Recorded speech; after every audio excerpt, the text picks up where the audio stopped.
Dear colleagues, ladies and gentlemen, I would like to welcome you on behalf of the Budapest Enterprise Agency. My name is Monika Aliz-Mészáros and I'm the EU project manager at Budapest Enterprise Agency. I would like to say a few words about the technical requirements as I'm going to be the moderator for today. Please mute yourself unless you are not speaking. So use your camera. Please feel free to use your camera, and you can unmute yourself when you would like to ask a question.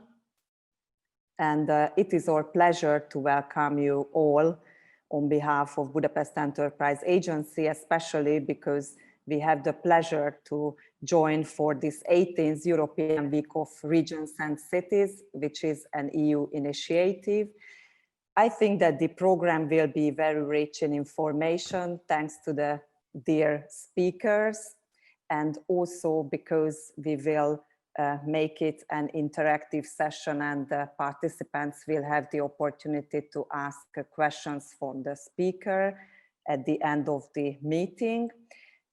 We plan to have 1.5 hours to spend together, and we will be informed about many good practices from all around of Europe, and also we will listen for a good practice from Carlotta Viviani, the project manager of Interreg Europe Crafts Code project. And the result will be that we will understand why the crafts are inherently sustainable and why they are the backbone of the European economy, and why they could be a stable basis for the circular economy. So I hope you will enjoy today's session. And now I would like to ask Mr. Márton Ilyes, the president of Budapest Enterprise Agency, to welcome the participants and to introduce us the services of the Budapest Enterprise Agency. Thank you, Monika. My name is Márton Ilyes, and I'm the head of the Budapest Enterprise Agency.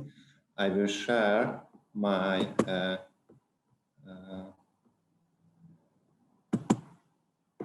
my presentation.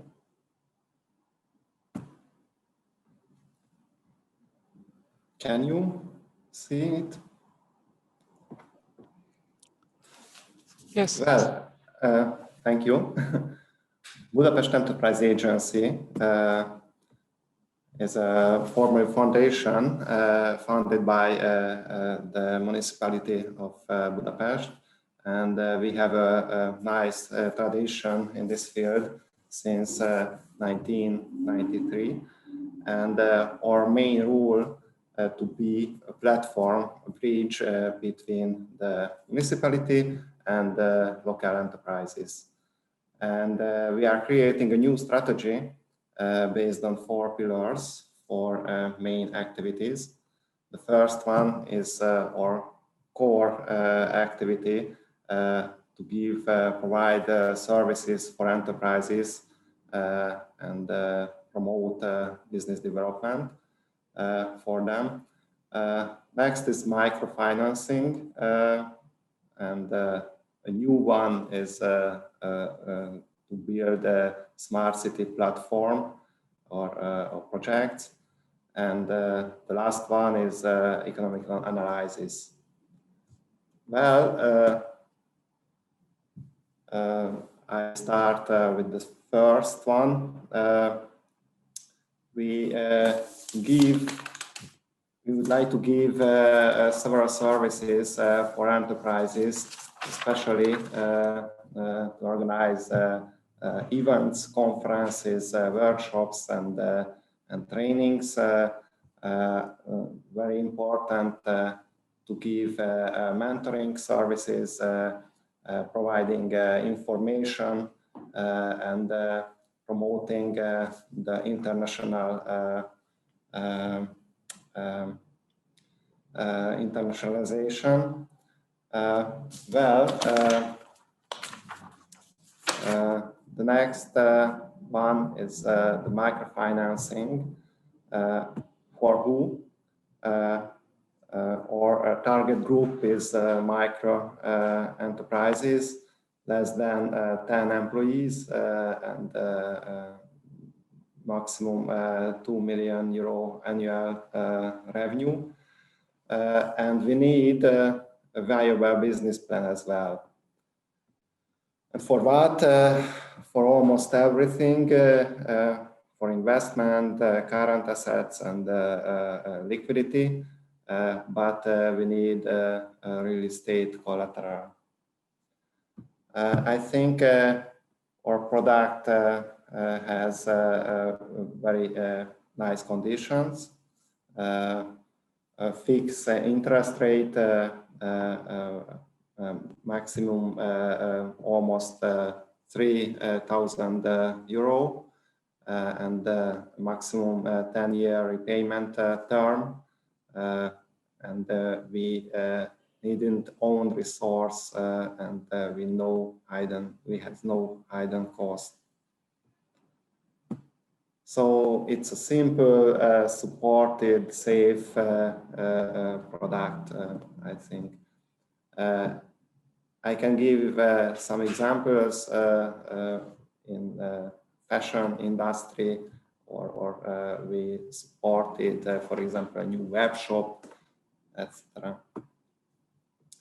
A new strategic activity to promote smart city innovations, and we would like to build a platform. The first direction can be if enterprises have product or service innovation and they need help from the city. And the city can give information, data, or text environment, testing opportunity, mentoring services for this kind of innovations. On the other hand, there are several challenges in the city, and we can see the enterprises as a community, and we can get ideas, solutions from this sphere. Practically, at the end of this year, we would like to make competition for these innovative ideas in field of city development. And we would like to give test opportunities and international promotion for the success stories. At the end, the economic analysis, we would like to provide Budapest specific information for the enterprises. We would like to collect opinions and proposals of enterprises, and we should support the strategy making of the municipality. So that's our rule and new strategy, and our motto, let's develop together our enterprises and our city, the business and the city in cooperation. Thank you very much for your attention.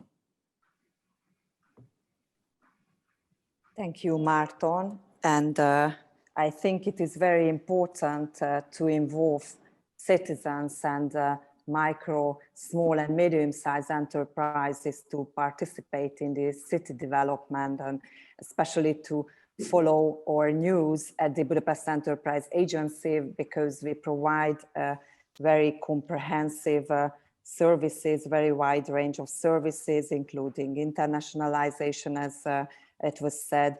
And I would like to hereby encourage all Budapest-based companies to ask a meeting from us, and then we can discuss what kind of opportunities can be good for them, and we have tailored option. And please follow our Facebook page, because we are always sharing all the news related to our services there at the social media. Now we would like to continue the program to understand what the Interreg Europe Crafts Code project is offering for designers, for crafts, as Mrs. Carlotta Viviani from Florence municipality will join us now and will share all the information. And it's very, very important because crafts are especially suffering due to the COVID-19. And I'm sure that Carlotta will share us very, very important information, what kind of events will be still organized under the aegis of the project. So now, Carlotta, the floor is yours. Thank you, Monica. Thank you, and welcome to all participants. And thank you very much for this possibility, because it's very important to share with all stakeholders what we are doing within the Interreg Europe program. I would like to start telling you something about craft sector. In fact, as you perfectly know, the craft sector is an important part of the creative industry and of the creative economy, I would say. In fact, it makes a real and important contribution to the wider economy, linking to tourism, food, design, fashion, and enriching our cultural experience. That is why craft is so important, because it's really linked to many different sectors. But craft is not only tradition, but even and above all innovation. That's why a group of 9 European partners decided in 2019 to present a project idea based on efforts made by the partners themselves for the implementation of policies and projects supporting the competitiveness and the scaling up potential of SMEs belonging to the craft sector in order to innovate and mitigate the risk of disappearance of many traditional crafts and manufacturing, because this is the real risk.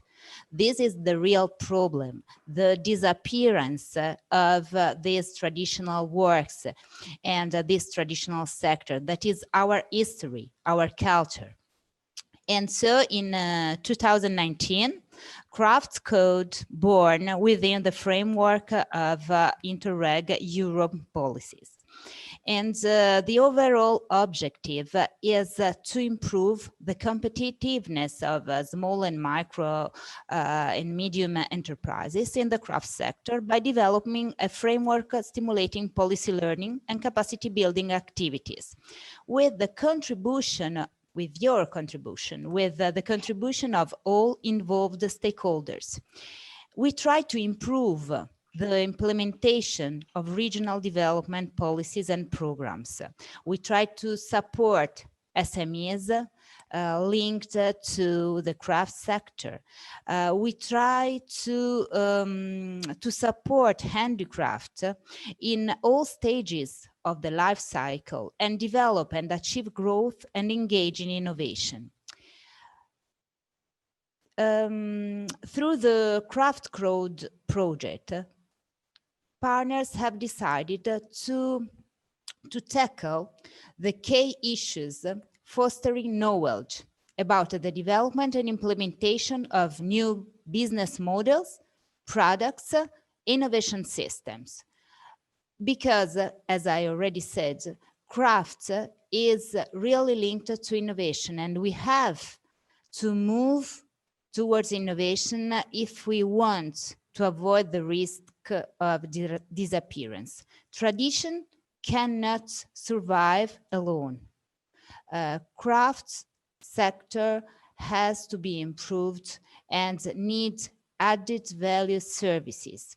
That's why within the Craft Code project, we try to combine, to contaminate different sectors within the craft world. So design, artistic craftsmen, and new business models, new business products, and innovation systems applied to SMEs operating in the craft sector. This is why the craft sector, in our opinion, needs specific policies and tailored actions. It's not a sector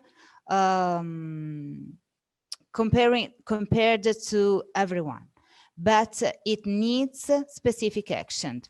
The main criticity is represented by the difficulty of the craftsman in interpreting the dynamics of the market and adapting in terms of business models, as well as the access to finance.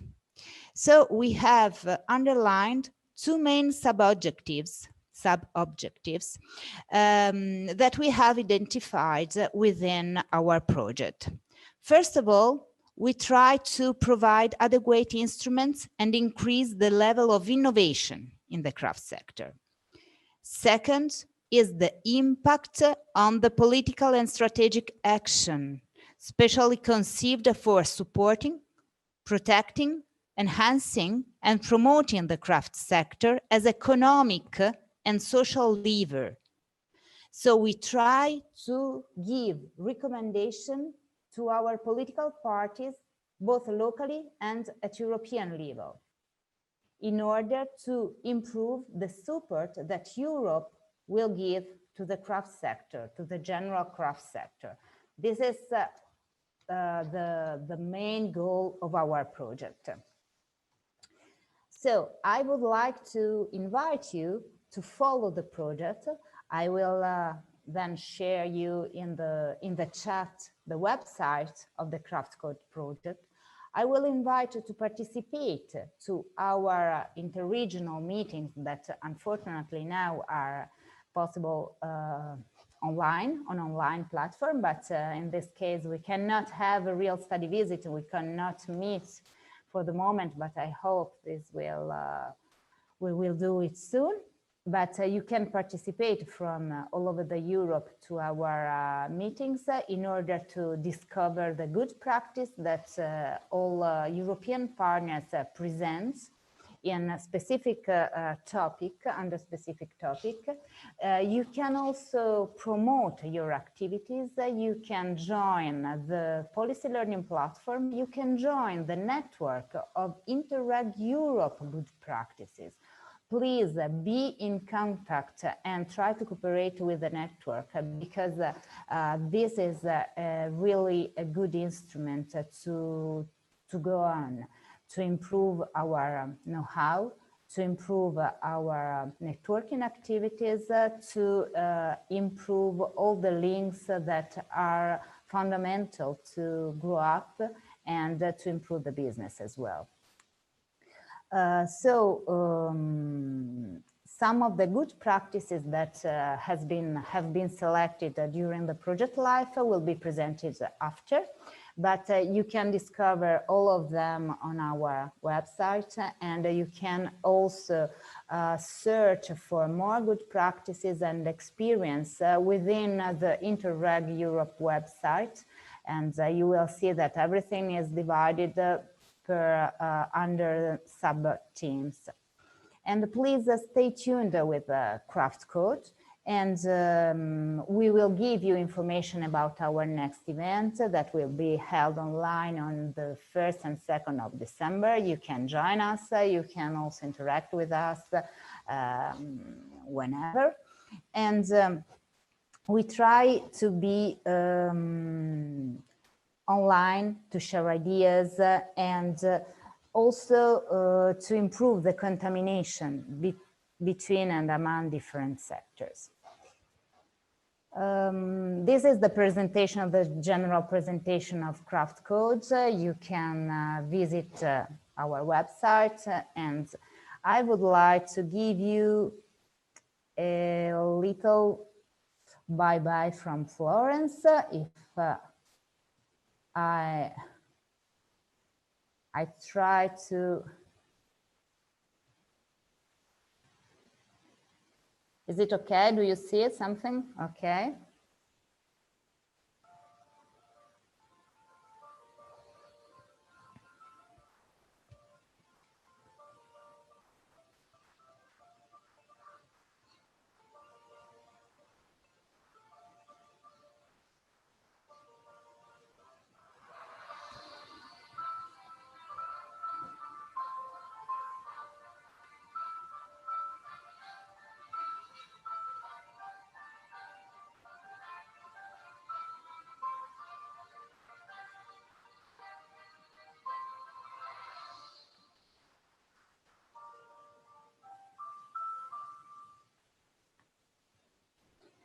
This was just an idea. Oh, sorry.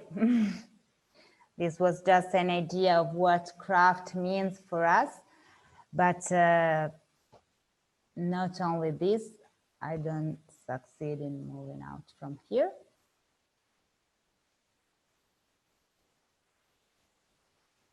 Okay. And okay, if you have some question or some curiosity or something like that, please feel free.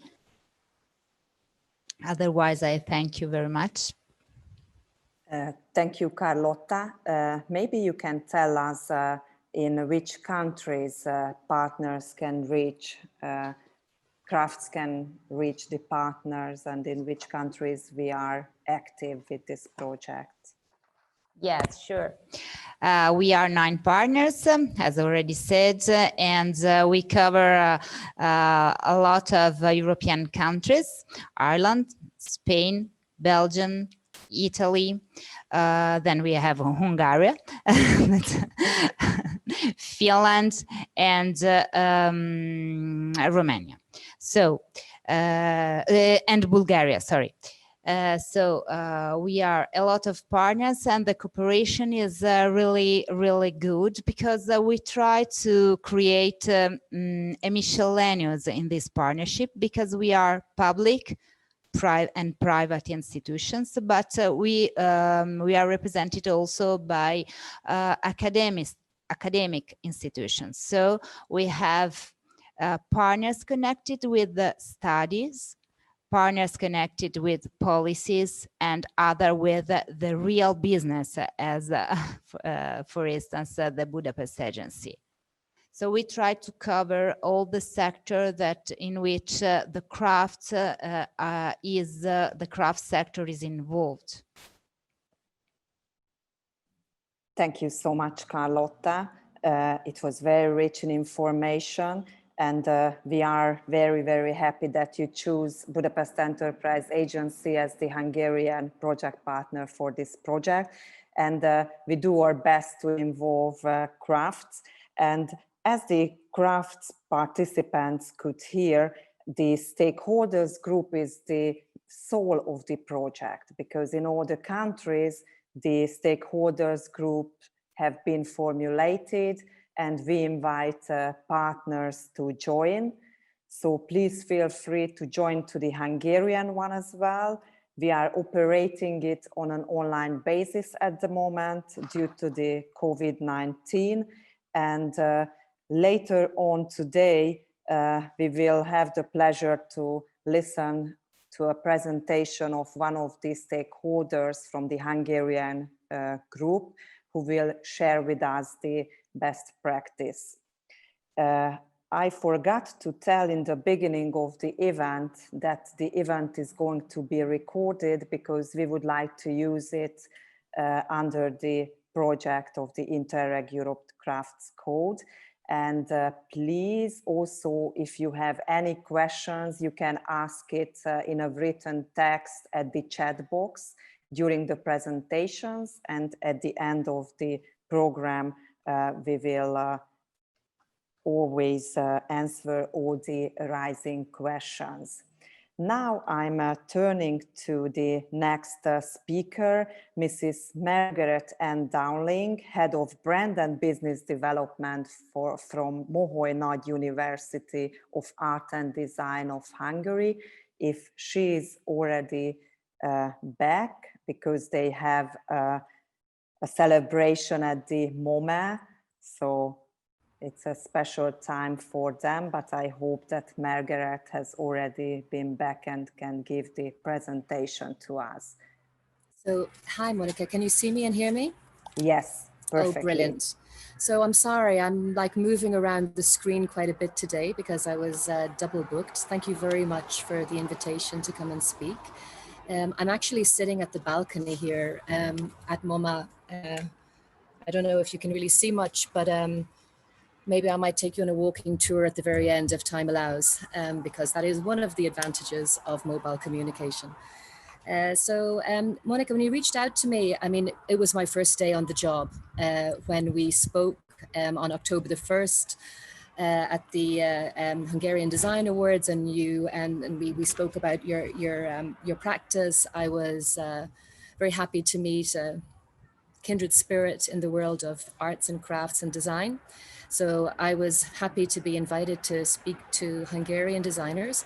Please give me a time out if I'm speaking too fast, because I'm Irish, so we speak fast. So I'll try to be conscious.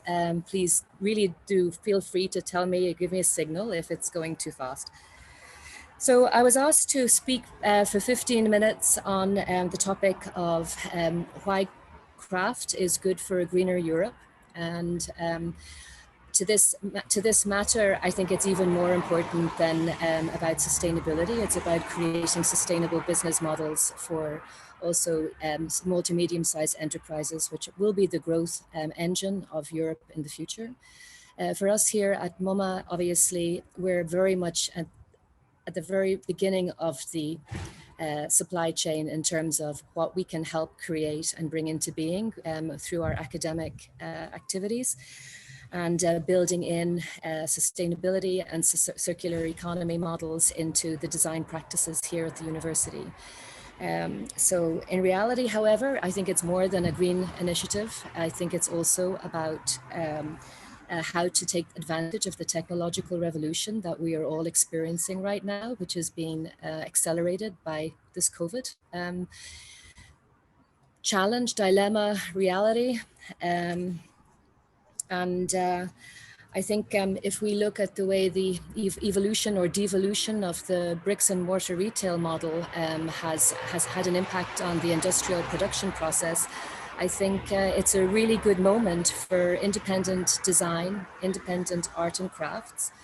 I think it's really important for any designer, no matter if they're a handbag designer, if they're designing something that's even at a prototype level. I think they need to look at the digital single market and the evolution of the 19 countries that they can possibly reach within the digital single market in terms of Western European markets, where you can sell at a very high rate your individual items.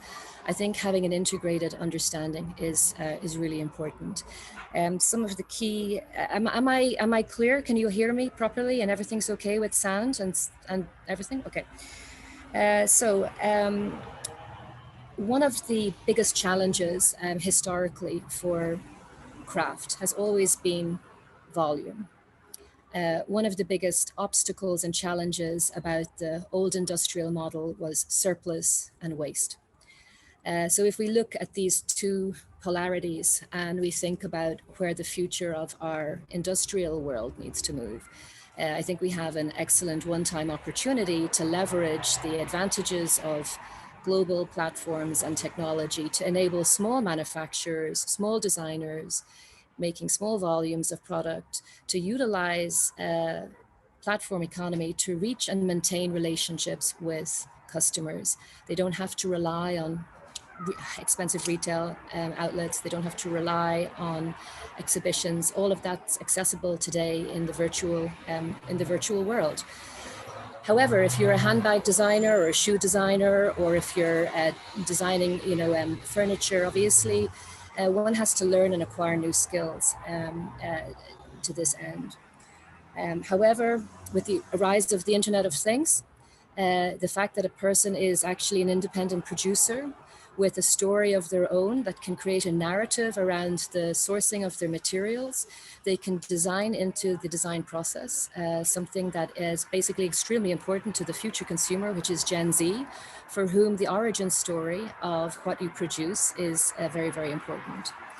So it strikes me as we're sitting here and we're looking at the main challenges we have today, which is how to maintain a sustainable business model, how to focus on urban regeneration, and how to deal with the development of rural areas and redevelopment in rural areas.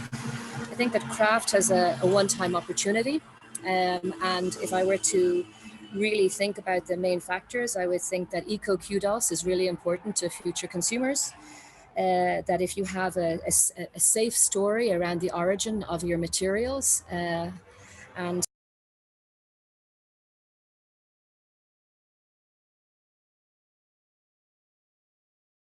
sorry, did you lose me just now? How long did you lose me for? For 1 or 2 sentences. Okay, thank God for that. Okay, I'll go back up my page. So let me restart and I'll say, for Gen Z, the 4 main considerations for future consumers is eco-kudos. They want to know the origin story. Did you hear that sentence previously? Okay, so we're back on track. So eco-kudos for Gen Z is very important. It's also very important for digital marketing, for your SEO, so that you're visible in the context of a digital single market, that your products are visible if you are on a platform. I mean, if you think about consumer benefit and tapping into this future potential, smaller manufacturers who come up with an independent design, who have a love for their craft, a love for their art, they share this story.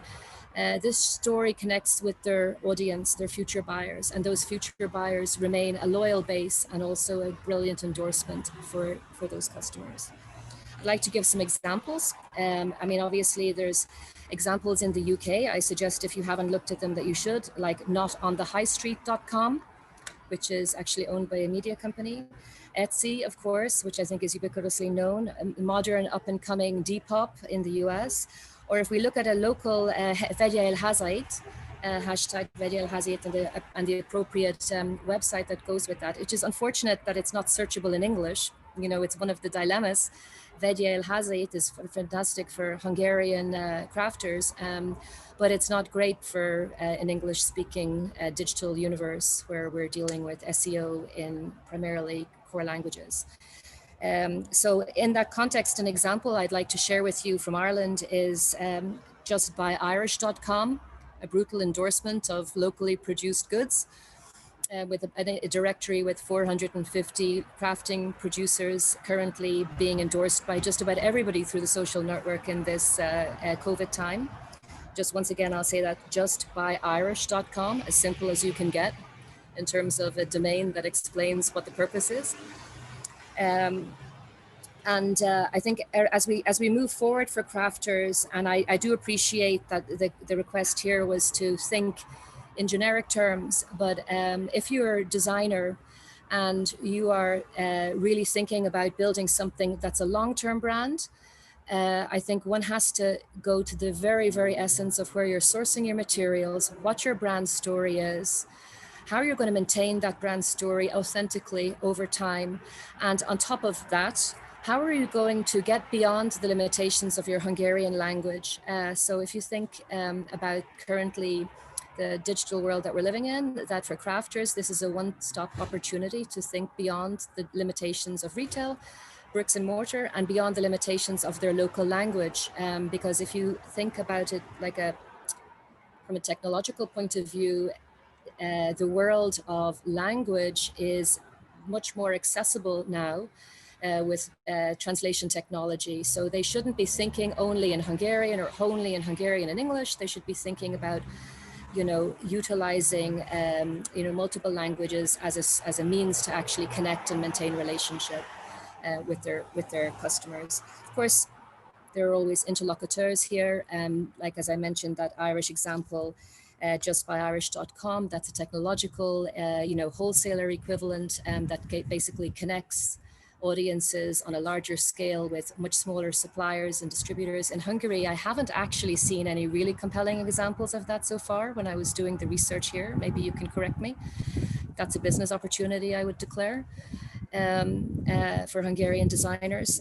So I think that's probably it that I could say. I would be very, very happy to field questions, however, because I think maybe I might do you all more service if you put your hands up and ask me whatever it is that you have a curiosity about, either about what I said or about MoMA, and about what we're doing here in relation to our design initiatives for sustainability. So over to you. Thank you, Margaret Ann. I'm not sure whether someone would like to ask a question, but I have a question for sure, so I'm going to ask it now. Mondom is, hogy magyarul is mehet ez, hogyha kell. I know it's not very polite to our international guests, but if it's required, it makes it easier, that's okay too. Thank you so much, but we have a lot of international guests, so the English is better. So if I see anyone asking in Hungarian something in the chat box, I'm going to translate it or I'm going to pass it to you. So my question is that you have been living in various countries. If you compare the crafts industry in all of those countries, what do you think? What is the strength of Hungary or Hungarian crafts, and in which way we should improve our businesses in the crafts industry? I think a large measure of self-confidence would be the first step. And increasing price usually helps to position your products in the right domain. Having if I compare, for example, the Irish, Irish Crafts Council, which I'm very familiar with, their activities started 30 years ago. The Buy Irish campaign started in the 70s. So Irish craft went through other forms of challenge over the years because of consolidation, and the cottage industries started becoming micro producers for larger organizations. So they kind of lost a lot of their authenticity along the way, and they're now working to get that back. In terms of Central Europe, I came here in 1992. I remember having my clothes handmade. I remember that you still have the possibility to buy handcrafted shoes, and you still do to this day. There's a fantastic wealth of seamstress skills, of handicraft skills, technical skills that were lost actually in most of Europe. I think your previous speaker from Florence, what she was speaking about now was something that actually didn't happen in Central European markets because of the momentum shift that took place at the fall of the Berlin Wall. So a lot of indigenous crafting still remains in these countries that was lost in Western Europe. So the resurgence of craft was an easier milestone, I believe, for Central European markets, because it never really went away. It was always a fabric. It's just that you need to bring in new design. I think it's gone. In the 90s and the 2000s, Hungarian craft was quite traditional folk, not really brilliant quality, made for a foreign market tourist. I think that's changing. I see an awful lot more integration of Hungarian symbolum and Hungarian symbols in modern design, in furniture design, and in leather design, leather or even vegan leather. So we see this kind of collaboration between modern and design and folkloric symbols, which I think is really, really fantastic. We see that same resurgence happening in some peripheral aspects of Irish craft. Polish, where I've been living in Poland for 4 years, in the Czech Republic, I think it's comparable to here. What I actually see as the main opportunity is to kind of represent that Hungarian brand identity in a modern megjelenés, or in a modern presentation that can be attractive to other markets. So it's not just a folksy thing, but that it's actually something that's cutting edge, that integrates the traditional craftsman value with the symbols of local culture. And you know, we see it here in the university. As I said, for me, it's early days, but we see it in the university. Recently, there was an Hungarian, 27-year-old Hungarian shoe designer who graduated from here, who's just won an international award, where the accreditation body, members from Gucci and other Italian brands, you know, they're designing fantastic things here. I mean, what's coming down the line is very, very impressive. So I'd say, you know, nothing but opportunity, and this kind of convergence between what platforms enable, what's coming up in terms of new design, what the digital single market and the interests of the European Union to basically, you know, release that capacity that SMEs can bring in terms of GDP growth. It would strike me that we're at a sweet spot that we have to capitalize upon. Thank you very much. You're welcome. Margaret, and maybe someone has a question. I can't see any hands or a Zoom is terrible for this. At the chat box. So maybe it was already making people, participants, to think through their own business and start to create new plans. So in summarizing what Margaret Ann has just said, I think it's very important to digitalize the activities, to belong to the digital world, as you have said. We need to concentrate as crafts to have everything in multiple languages, if possible. We should be more brave and we should be more self-confident. It's very, very important to marketing ourselves if we are designers and craftspeople, and we need to consider also the price, to maybe increase the price, because if crafts are cheap, then maybe someone will think that it's not a real traditional or cultural based material or product, and then they don't buy it. So thank you so much, dear Margaret Ann. I'm very happy that you were able to join us, and especially because we had the opportunity to meet at the Design Week 2020 reception. And when we started to discuss that such a cooperation would be an added value for Budapest Enterprise Agency for crafts and designers, it was very, very good to start the cooperation, and hopefully you will be able to join us at other events as well in the future. Thank you very much.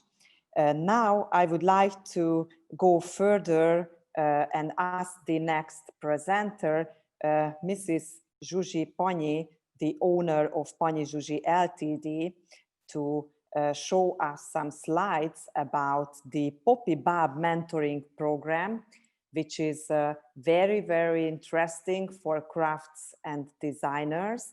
And I was already mentioning that we have one speaker from the Hungarian stakeholder group, and that is now going on. And the Poppy Bob mentoring program has been chosen as the first Hungarian good practice under the aegis of the Interreg Europe Crafts Code project. So Zsuzsi, please talk to the participants today and share your best practice. Good afternoon all, this is Zsuzsi. Can you see my slides, or you can see me? Because I feel I have problems with sharing the slides. You can see it, Monica? You can see the slides? Perfect. Yes.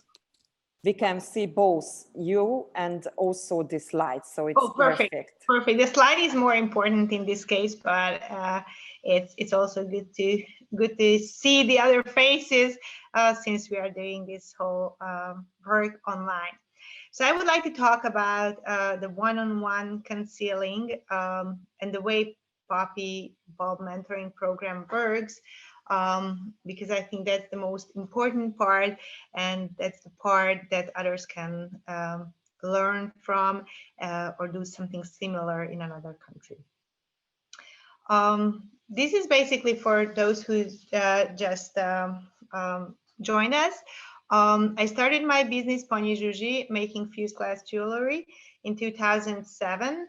And later on in 2010, I graduated as an online marketing specialist. So basically, the whole point and the biggest value of Puppy Bob concept that I learned it, do it, and teach it. So it's not that someone, you know, who comes from a total different part of the economy who's telling how artisans and crafters should work. I do it daily, and I am still doing my business. I'm still selling my jewelry online. Okay, so how Magbo helps other artisans, crafters, and designers. Basically, I have online courses that can be joined anytime after payment.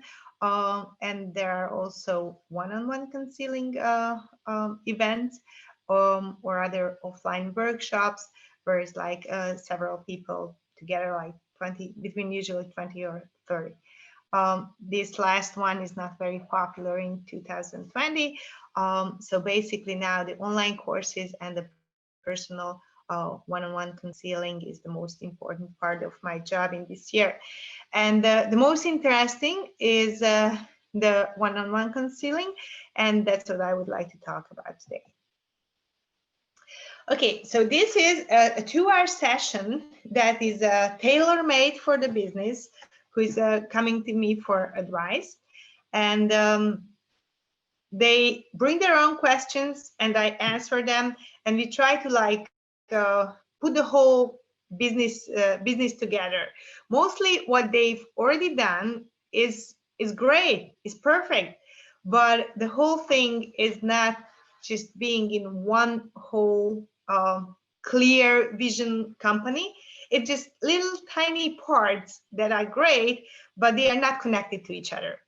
And I like to show them this vision, how to make it in one big consequent brand. So how I work with them, when they ask me to help them, I research their brands and business, give them feedback. They can bring their own questions. I personally help them on the topic they need. So if they say, well, I would like to improve in social media communication, then I help them in that. If they say, I would like to improve my newsletter marketing, then we talk about that part, or build up a website or e-commerce systems.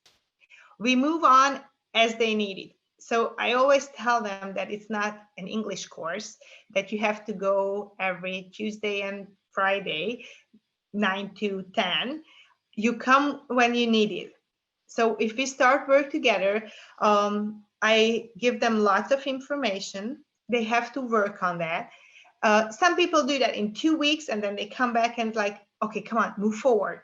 Others need a couple months to finish with all that. So it's up to them how fast they want to improve and go forward. And what I give them is the knowledge. I don't do things instead of them. I don't do their marketing campaigns. I explain them how to do their marketing campaigns. We do one together, and then the next one they can do by themselves. Okay, so what is the first step when a brand owner contracts me? First, I receive a request, and then we set the date of the first meeting. I send the bill, they pay, and then the important part comes. I send them a quite detailed questionnaire about their business goals, etc. That they have to send back 48 hours prior to our meeting. This is very important for me because I like to know these companies. I like to get ready for these meetings and not just to get familiar with each other in the first hour. This year, I only do online meetings due to COVID, Skype and Messenger, but usually I do personal ones too. Okay, so how do I get ready for a meeting? They send the questionnaire back, and then I research the brand. I check out the product, the prices. I check out all the online platforms, website, e-commerce, social media channels, and everything. They provide a URL for me. I check out their brandings. And the next two things that I found really important, because we are talking about small home-based businesses here mostly, their goals and their motivation. Because it's totally different if someone like 50 plus would like to build a brand and they are basically flexible with their time, or it's totally different when a mom during maternity leave would like to build up a business. So personal motivation is very important if we are talking about artisans and crafters.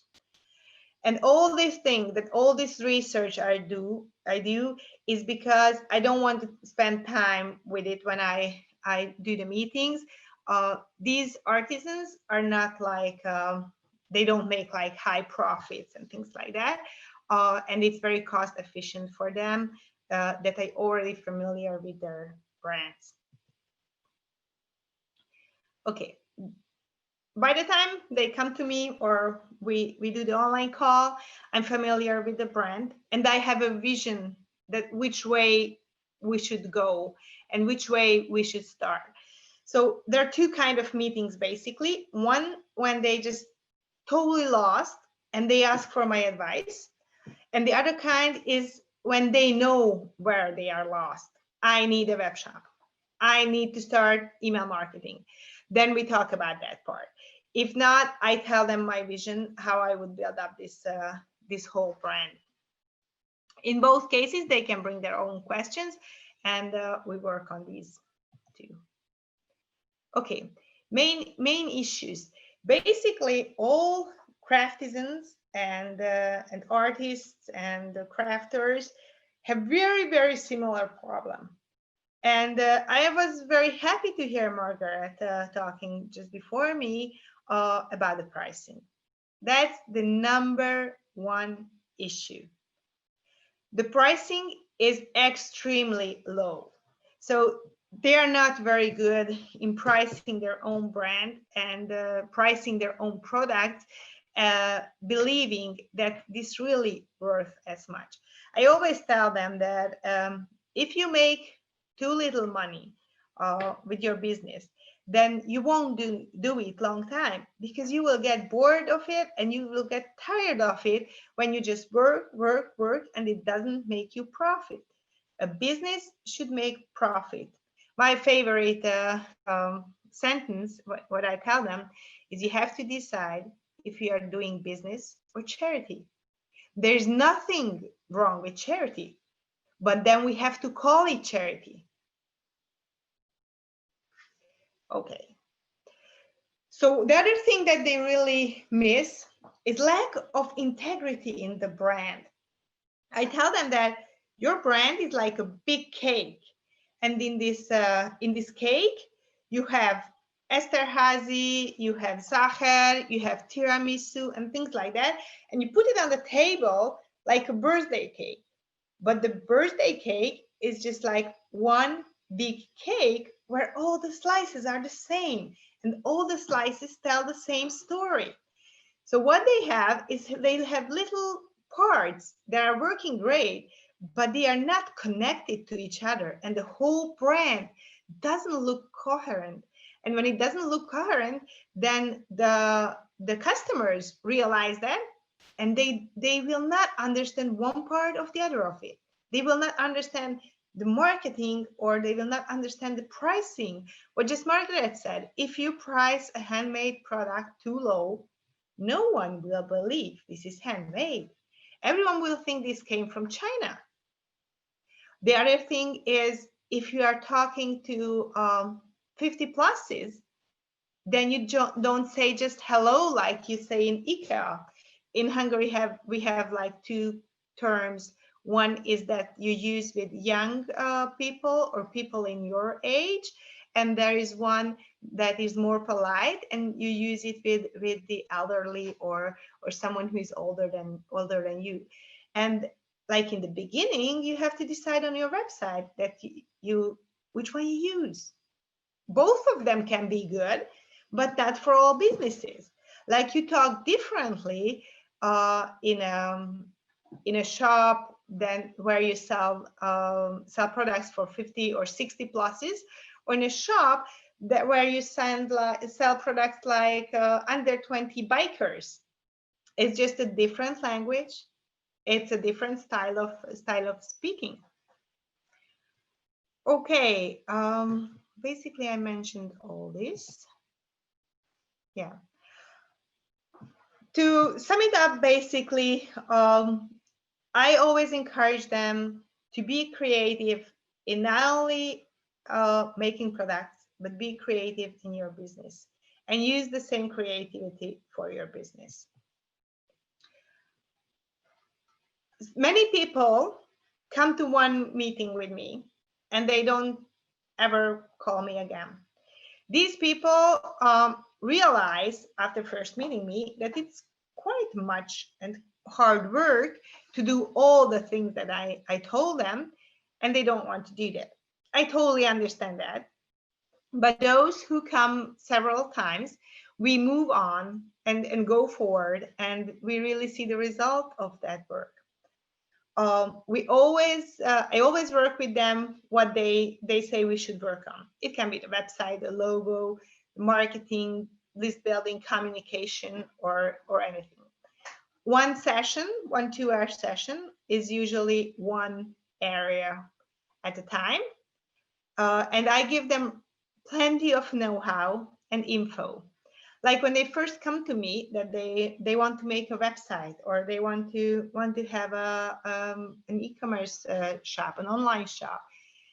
They don't know that where can they register their URL? How can they pay for the storage space? So all these info they get, and that saves them plenty of time to do the research, because I tell them that this thing you take care here, that thing you take care there. Okay, so after the first main issues are sorted out, they go out and work alone. Some people, usually how it works for those who really want to work on their brand, is that they come to me like 3-4 times really frequently, let's say like in every month they come. And then they get enough knowledge to work alone. So they go out and work. But there's also a possibility for like support meetings when they have a new circumstance like COVID, or there's a new big opportunity rises, but they don't know how to handle it or how to prepare for that. Then they can come back to me anytime. So there are like some of my students who like come once a year to talk about those things that happened in the past years, what she's planning, and how to move forward, which directions. Okay, and the success story. Now I would like to talk to you about Christina. She is a silk painter. She painted this gorgeous scarf. And basically, when she first came to me, her scarves, her cheapest scarves, were like 15 euros. We are talking about real silk. And I told her that there's no way. If you want to take it serious, you have to at least double your prices. And she did. We built a website based on WordPress motor together. She designed herself a low budget packaging, but a really nice one. She built a web shop on a rented e-commerce system. And now she's receiving custom orders from local commercial bank regularly. So it's not a one-time thing. And she also quit her job. And now what she did is during COVID, she started to sew a couple masks for herself and her family made out of silk. And she posted on Facebook about it. And emails and messages started to basically pour in, and everyone wanted masks from her, which is like about, let's say, 28 25, 28 euros, basically. So it's not, we are not talking about a cheap mask, but everyone would like to have a mask from her. So first she was selling it through like private messages. And because she said, well, all is different, so it's not worth photographing it and things like that. But then later on, she had so many custom orders that she couldn't fulfill them. So she photographed them and listed these products also in her website, in her web shop. Okay, what's very interesting in my work, and what are those things that I'm successful for, and what I'm focusing for, is basically that I'm not speaking like an agency professional. If they would have a professional organized meeting at a marketing agency, they wouldn't understand the half of what people in the agency tells them. And that really scares an artisan. So I use really basic everyday language, many visual examples like the cake or stories like you doing charity or business, that they can imagine the thing, they can feel it somehow. And I give them a vision of their whole business. That's the first point. And then we start working on the little segments. And I don't give them too much information, only what they need at that moment and a little extra to show them that we can move on. There's more into it. But I don't want to like overhaul them, that they feel that they can do it. They really have to feel that they can do it and it's easy, and they are just enough to do that, and they have all the knowledge and all their skills to do it, and the info they need they receive from me. So thank you very much for your attention, and if anyone has any questions, please. Thank you very much, Zsuzsi. I can't see any questions at the chat box, so now I'm really curious why everybody is so silent, but maybe they are processing the information and hopefully they will come back to us later on by questions, and then we can send it to the speakers, including Zsuzsi. Is there any questions maybe from someone? No, then I may ask Zsuzsi, how you survived the COVID-19 times and what you could see among the crafts and artisans world. Basically, excuse me. Basically, there are two kind of craftisans and artists. One of them, and that's still very popular in Hungary, who didn't go online before COVID. They only sold in craft fairs. They were traveling every weekend throughout the country and abroad, and they were selling personally. They didn't have any online possibilities, no website, nothing, not many times, not even a Facebook page. Those are really hard. For those are really hard to survive. But all those who are online, even just a tiny bit, and they started to improve it during COVID. We've been into this virus thing for like 6 months now. So there was really time to improve our businesses. So those who's been online or who went online early in spring, I think they are like blooming. Like I can tell from my business that since September this year, I've been doing December income and December profit. And it's just because I'm online. People are not going, not socializing so much. They are not going out. They're not going to the mall or shopping. So they start shopping online quite a lot. And if you are reachable, if they found you, then I think COVID can even be a good thing for small businesses. Thank you very much for this piece of information, and what I learned from your presentation also, that the digitalization is very, very important, and the pricing, of course, not just the beginning of the activities, but when you make a new product, it's very important again. And we are very happy to have you as the first Hungarian good practice, and many more good practices are still coming during this afternoon. So now I would like to introduce you with pleasure Mr. Marcos Cesenya Blasco, who is going to present the good practice from Spain under the Interreg Europe Crafts Code project. Thank you. Hello, thank you very much. Thank Susie, Margaret, and Carlota. I would like to thank as well all the people that have considered that Cesenya is represented today in this forum. Also, many congratulations to all the participants. I hope you are doing well in this pandemic situation. Well, let me introduce you to Cesenya good practice. I think it's okay. You can see it, yeah? All right. Well, Cesenya is a family business founded in 1901, currently run by the fourth generation. It is the oldest tailor shop for capes in the world. The only one that designs, manufactures, and sells exclusively capes.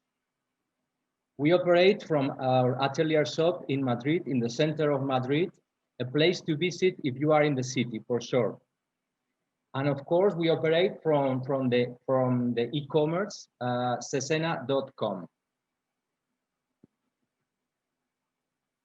For more than a century, we've been promoting just one type of cape, the Spanish classic cape you can see on the picture. A garment made according to the traditional artisan method, and as it was done 120 years ago, using highest quality material, fabric, sorry, or cotton velvet, silver clasp, everything highest quality. This specialization has brought us many good things along these years.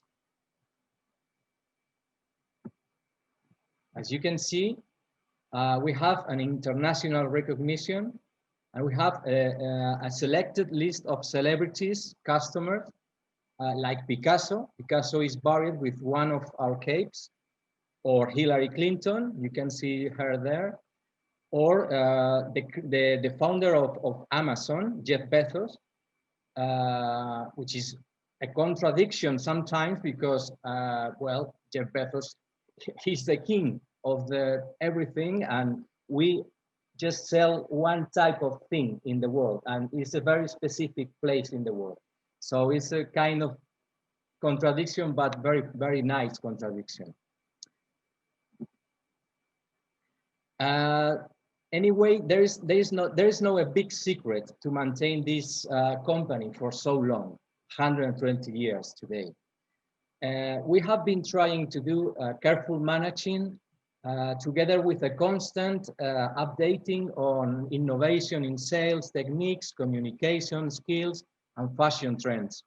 For instance, we created our first website in 1998, practically an e-commerce of the 90s.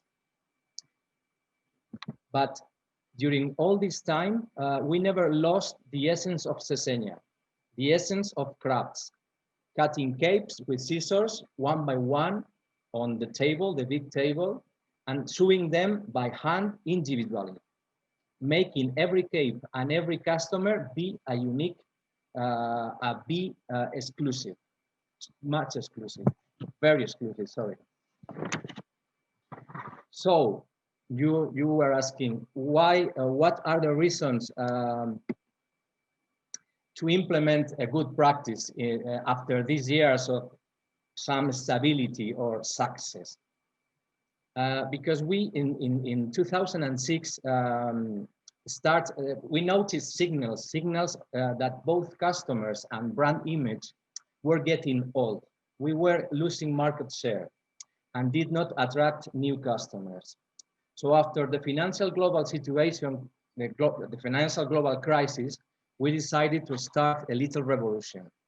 We developed a strategic plan for the period from the period between 2013 to 2019, following different objectives.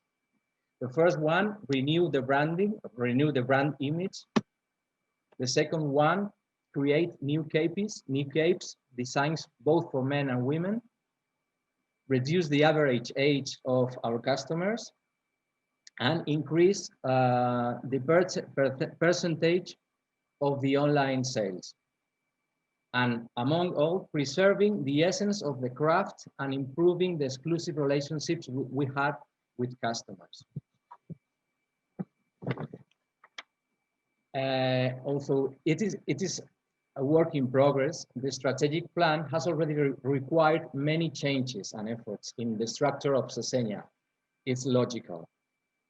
To start with, the need of hiring professionals for implementing each part of the plan. We're talking about experts in branding, marketing online, social media, but the most important to me, the core of this little revolution, the fashion designers, because I am not fashion designer. I'm expertise on managing, but I'm not a fashion designer. So we did either incorporate creative responsibles, creative directors to Sesenia, but also we collaborated with external people, with external artists and designers as a freelance. This is to say and underline that one person cannot and should not do everything itself. Professionals are always required in our type of companies. We cannot do everything. Of course, this strategy has implied the increase in certain expenses, of course. Mainly, we have to multiply by 8 the communication and sales expenses, going from the ridiculous figure, the insignificant figure of 3,000 euros in 2013 to 23,000 in 2019. This is a multiplication by 8. As I said. However, the impact in sales is evident. I don't know, you can see it? Okay. As you can see in the graphic, the online sales has a growth of 400% in online sales, from 11,000 euros in 2013 to 55,000 euros in 2019. And of course, a growth in total sales, as you can see in this graphic, from 170,000 euros in 2013 to 300,000 euros in 2019.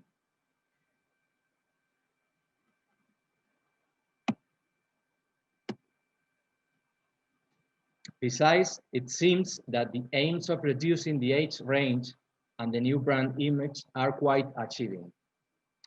You can see this. This is the latest Instagram feed of Sesenia. Okay, so it's an image much more fresh and trendy, but still sophisticated. So this is an effect of all this time investing in branding, social media, etc. Of course, this is a work in progress, and many challenges will knock at the door still in the next future. I would like to conclude by saying that more and more the collaborations and synergies between companies like ours, artisans, I don't know, tailors, fashion designers, anything, more and more are important. And maybe without them, Sesenia wouldn't have more than 30 different styles of capes today, including the Spanish cape we saw before, that my great-grandfather my great-grandfather, rescued and projected back in 1901 to the future. So many thanks to all, indeed, and good luck. This is the last page to say thank you, and if you want to contact or get more information from us, I will be very glad to answer everything and to collaborate with everyone. Thank you very much indeed. Thank you so much, Marcos. I'm so fascinated that you could keep going on still, despite of the fact of viruses and the world changes and so on. And what I learned from you just now is that the new strategy is always helping to increase the company turnover and to make more profit, to make more cooperation, which is the basis of the successful internationalization. If I may ask, how you succeeded that there was always someone in the family who was taking over the company, because in Hungary it's a very, very big problem for artisan and crafts. I don't know. Every case is different. I don't know. I can speak about my case, but my personal case, but I don't know about my grandfather. I didn't know him. So I just know my father. So in the case of my father, was like an obligation. Okay, in my case, it wasn't an obligation. It was sometime in my career I decided to take over Cesenia, because well, I decided to innovate because it was a place to innovate for me. Okay, it was the only place to innovate, because my other job was not something creative. So I decided to apply my management knowledge and my creative dreams in Cesenia. So this is my case.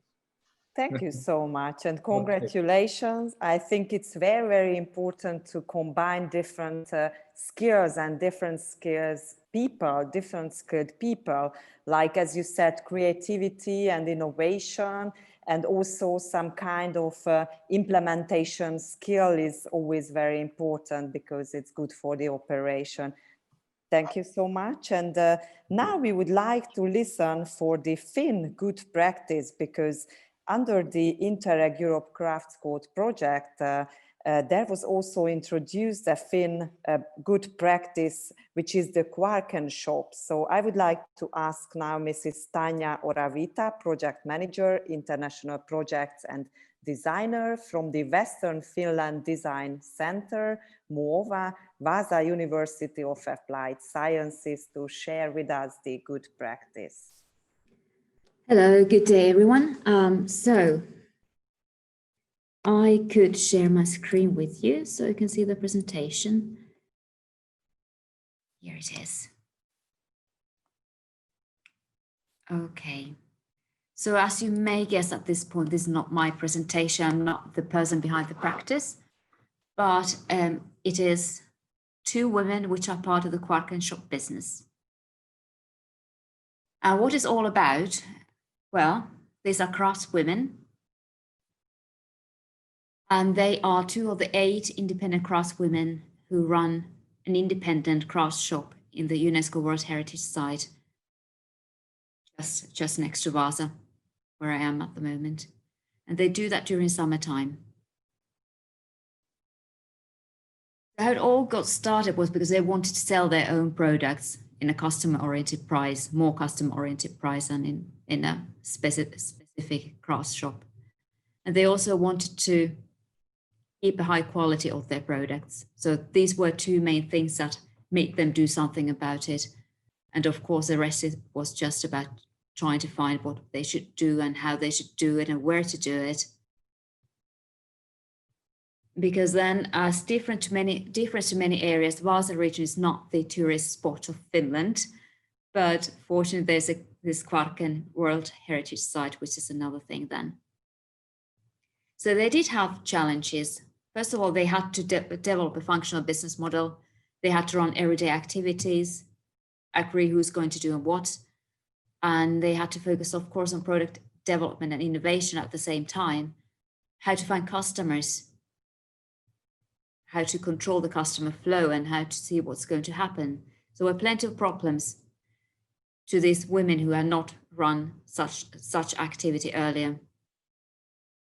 They started last year.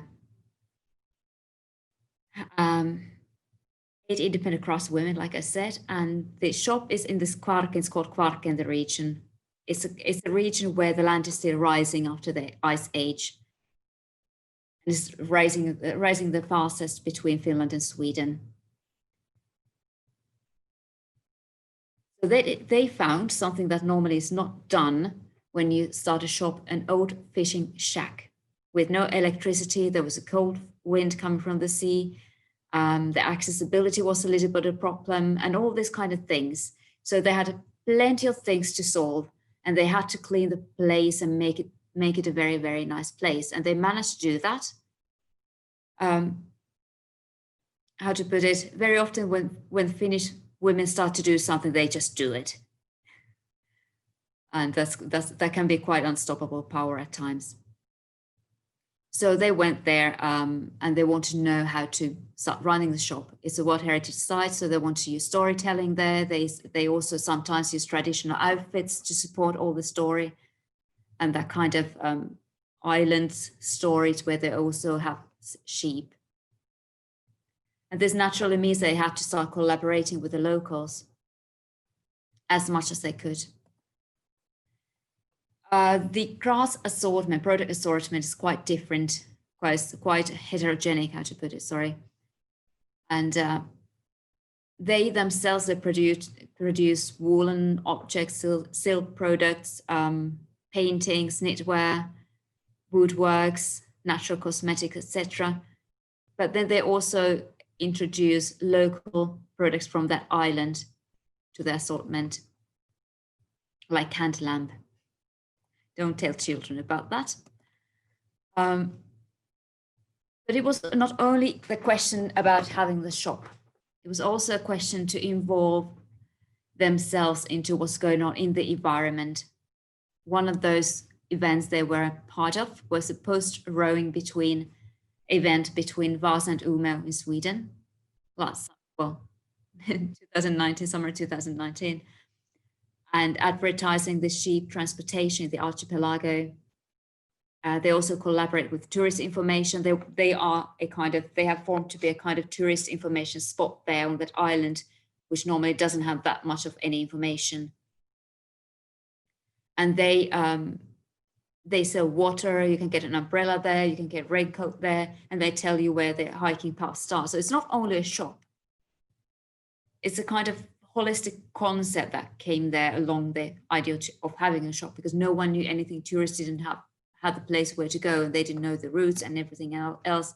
There were just a group of 8 entrepreneurial women who also happened to be quite empathetic, and that became part of their business idea.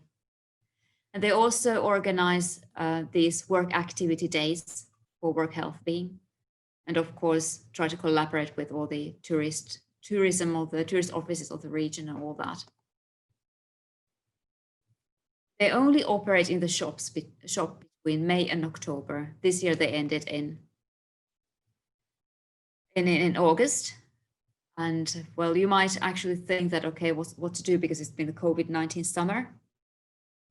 But they managed to have lots of tourists, but national tourists, Finnish tourists who came there.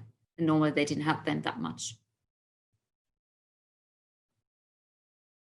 And one thing that's important in the business model development, and not just to sell products and say, okay, this is what it is, of course, because they use empathy. They listen to their customers. They read the customer books. You can see the images below there, and they develop their concept based on all that stuff very rapidly, and they experiment what works or what doesn't work in a very, very efficient price, actually, because it's really just what they have to do, and that's it. It's just their own time that mainly they invest in there. So the simple business model that enables use of flexibility, use of creativity, use of empathy, use of feedback in remodeling it all the time. And that also helped them this summer. It's not all this presentation, it's just discussions they made afterwards. It also helped them this summer because they had to think which kind of products they should sell to the Finnish tourists instead of the foreign tourists.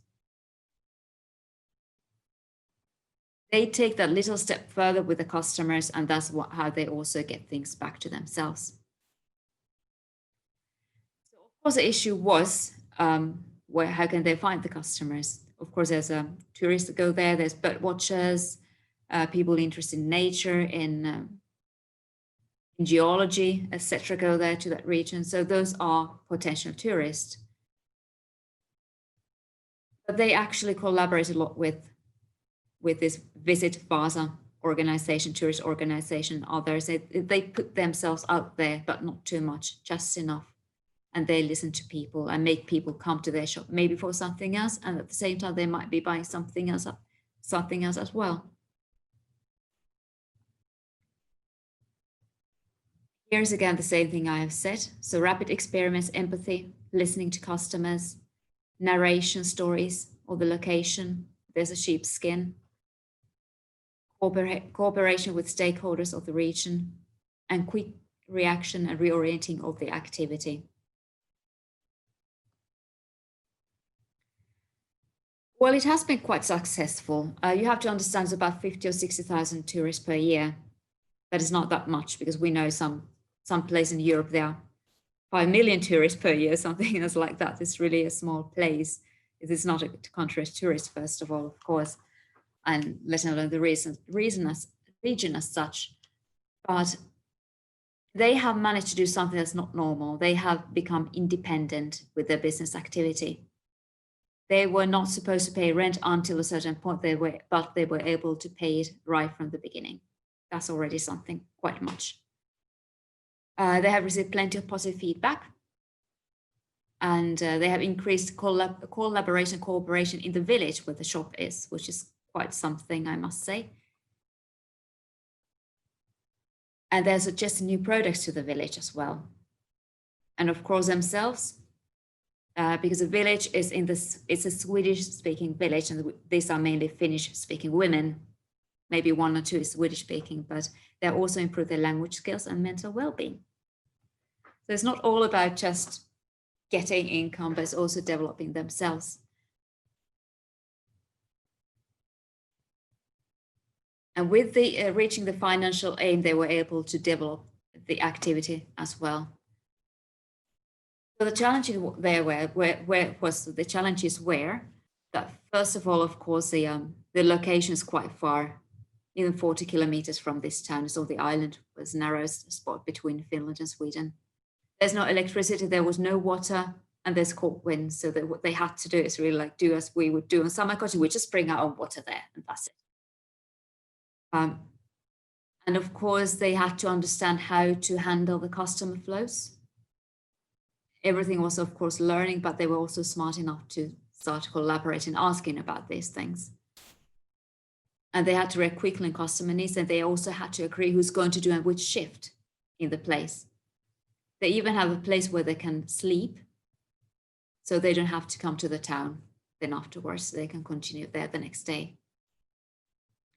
And maybe one of the biggest challenges, because normally crafts people, they know what they sell, what are their products. But in this case, they had to learn each other's products and stories as well. Because the label and all that was equal. They just unified everything. But to learn about each other's stories and products and materials and everything, that must have been, I'm not saying it's not a big challenge, but that was something that may not always happen.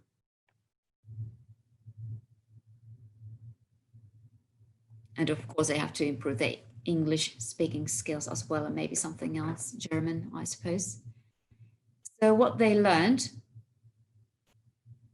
and success factors, of course, unified price tags, a clean shop with a certain image. It doesn't look like an old fishing shack anymore, but that's just part of the story, the fishing shack. And of course, it's a place to fix. And of course, taking into account all the hikers, bird watchers, and all those who go to the nature, families, children, and the local knowledge. And one thing that you may not think about, but mosquito repellents is one of those things that they actually offer to people, because we may have a few in summertime. They still do quite low profile marketing in a way that low budget, actually, not profile. Because they use their own website, they use Facebook, they use brochures and business cards and articles, maybe on magazines, but they do not have a big budget advertisement. So there's a use of social media, and we're not talking about women who are 30 years old. We are talking about women of a little bit more advanced age, so they are still smart enough to use the social media channels in their activity. And of course, one important success factor is the selection of craftspeople into the group. Not only for the products and the quality of the products, but also such people who are good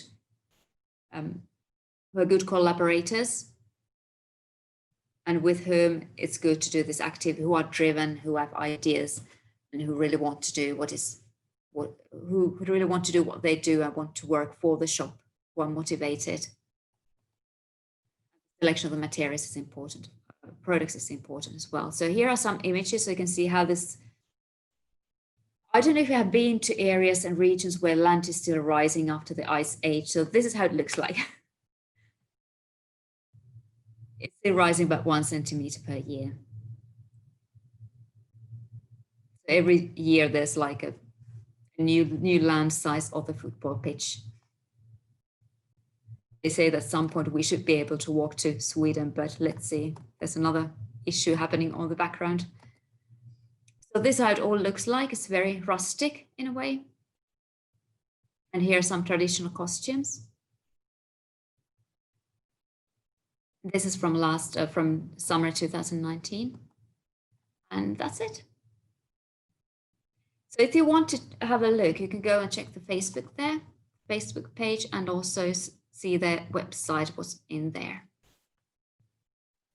Thank you so much, Tanya. And it's always very, very interesting to see the brilliant presentations, especially because behind of all the good practices, there are life stories, and it's always warming my heart. And Finland is especially because I was an Erasmus exchange student there in Lapland, so it reminds me for those great times. And you mentioned empathy, and now I'm going to ask your empathy and patience, because the session should be already over, but we still have one Hungarian good practice, the Handwork Academy, who would like to introduce its own best practice. And I would like to ask Orsolya Springer and Adrienne Körtvey to introduce us their work, if it's possible within 5 minutes, maybe. Thank you, ladies. I can turn off the camera for the streaming.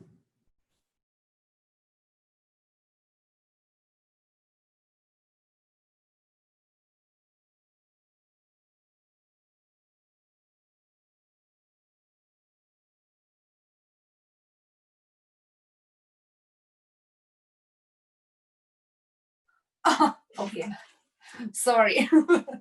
I start again. Good afternoon for everybody. We are the Needlecraft Academy from Hungary. At the end of this meeting, we would like to speak about state of crafts and possibilities the next period. Let us introduce ourselves. I am Adrienne Körtvey, fashion designer and art and business advisor. Hi, I'm Orsolya Springer, couture designer, and also embroidery designer, and dressmaker and embroiderer from the side of craft. But on the other hand, I'm an adult education manager too. Result for, I'm sorry, some references international references, London Design Festival, for example, and in Tokyo with the EU Gateway Business Avenues Fair, and Orshoya London presentation, and a very, very famous Hand and Lock Prize finalist was in London. The result of our cooperation is the Needlecraft Academy. Our slogan, handmade, heritage, and healthcare. Places of our activity are community workshops where participants can improve their aircraft technical and business skills too. Orshoya presents the workshops or workshops. We teach techniques already disappeared from Hungarian practice.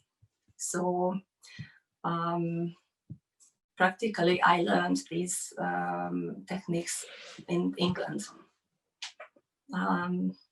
The first one is goldwork embroidery, beaded pendant embroidery, monogramming, it's very simple, it's for the beginners, silk shading, tambour embroidery,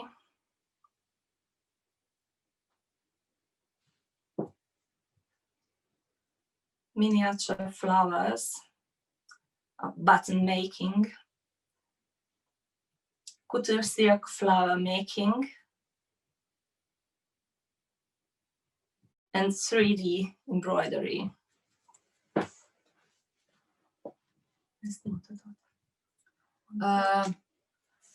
We have independent and institutional customers, the best of, for example, Hungarian National Museum, Historical Fair Budapest, and Budapest Wool Festival, and the new one is the Heritage House in Hungary. The question is why we do that. We love it, natural, but we think that the market of crafts will increase the next period, and we have three reasons for this. The first, sustainability and the circular economy is the challenge of the 21st century, all the world. Look at this picture. The picture about 7 forms of sustainable fashion. And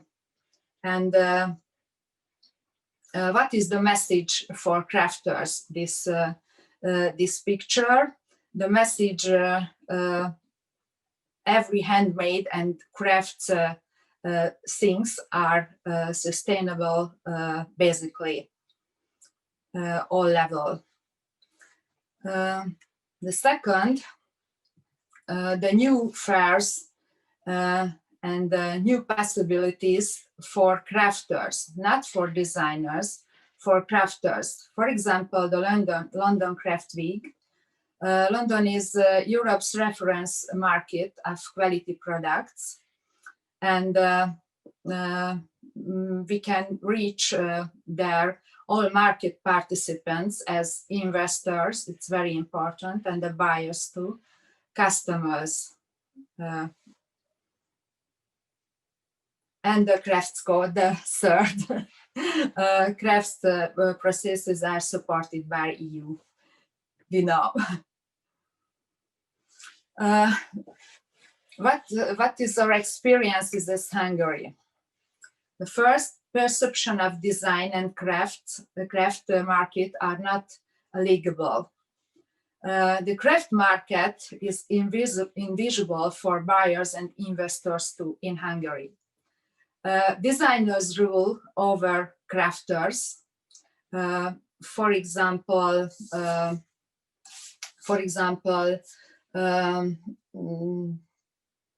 the designers dictate the prices of crafts products. And crafters don't have enough self-confidence in the whole business process. The problems are in Hungary. And Austria presents the crafts levels. Mm-hmm. I found there are 5 craft levels. That means there are crafters who are who makes the activity just for fun. They are instinctive crafters and conscious crafters. The first level, on the first level, they just began to make craft. On the second level, they educate him or herself in craft skills. The other 3 levels are for professionals. That means they earn money with the activity. I call quantitative crafters those who make a lower quality products at a low price.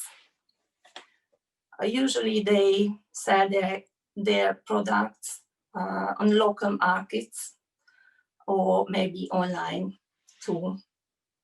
What they make, for example, hand-painted scarves or felt ornaments, etc. Qualitative crafters make very, very high quality products. For example, bespoke outfits. And the 5th level is where design and craft meet, and this is art craft.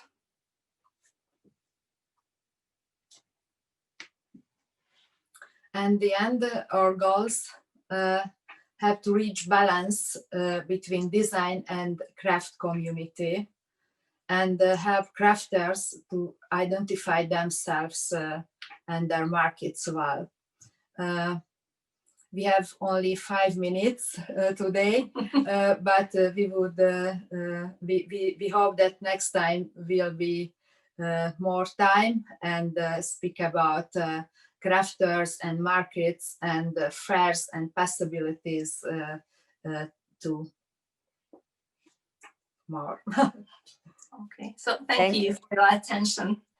Thank you so much, ladies. It was very, very rich in information, and especially the levels of crafts, at least for me, because I'm not working on a daily basis with crafts people, but thanks to the Interreg Europe Crafts Code project, I'm able to deal with this industrial sector as well.